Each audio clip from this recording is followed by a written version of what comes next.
ती वीट म्हणजे इंद्र आहे. त्याला एकदा शाप लागला आणि शापानं तो वीट होऊन पडला होता. ती लय करामती होता. राजा झाला का बिघडते ती, सगळ्याला इसरते ती. म्हणून राजा व्हायच्या अगोदरच तो माणूस असतो. कोणी असू दे, पण ज्यावेळी पद येतं, खुर्ची येते ना, त्यावेळी ते भले भले असणारे बिघडलेत. भल्या भल्याने सगळं विसरलंय. कळत नाही कोण होता तू, काय झाला तू, पण त्याच्या हातामध्ये सगळं आहे. कोण होता तू, काय झाला तू, या अवस्था तोच करून टाकतो. बरं, म्हणून शास्त्र सांगतं, आल्यावर माजू नका आणि गेल्यावर लाजू नका. आणि त्या इंद्राच्या त्या अवस्थेमुळे शाप मिळाला होता. वीट होऊन पडशील, दगड होऊन पडशील. त्यावेळी त्याने उशाप मागितला, माझी मुक्तता कशी होईल.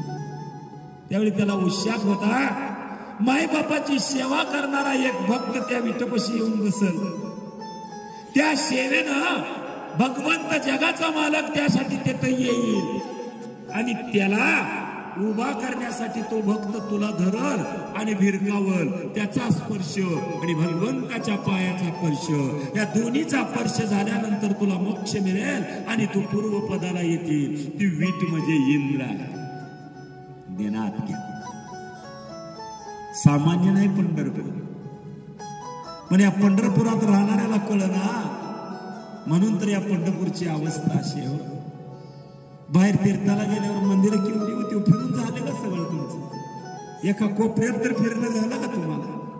किती मोठी मंदिरं होती, काय त्या मंदिराचा इतिहास, काय मंदिराचा व्यास, पण जगाचा बाप इथं नांदतोय. पण का कळत नाही तुम्हाला? आम्हाला त्या पंढरीच्या नगरीमध्ये, चंद्रभागेमध्ये थुंकतोय, गाण करतोय, मलिन आणतोय. स्वतः सांभाळायचं, प्रत्येकाने विचार करावा.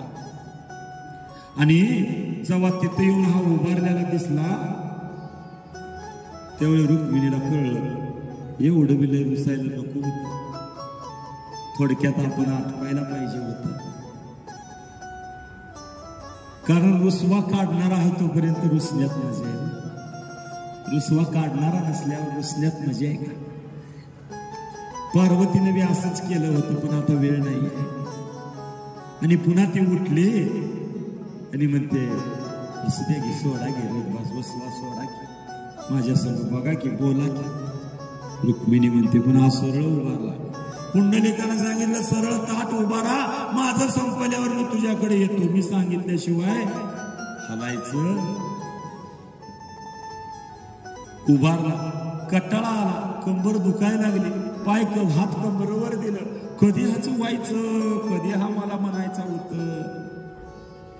समचरण दृष्टी विटेवरी साजरी, तेथे माझे हरी चित्त राहो. उभारला आणि रुक्मिणी आले, म्हणते, अहो आता मी आले की काय करू, कुठं थांबू? त्यावेळी या पंढरीनाथानं सांगितलं, त्या पांडुरंगानं सांगितलं. पांढऱ्या रंगात रंगला म्हणून पांडुरंग झाला, पण रुक्मिणीचा कृष्ण आहे बरं.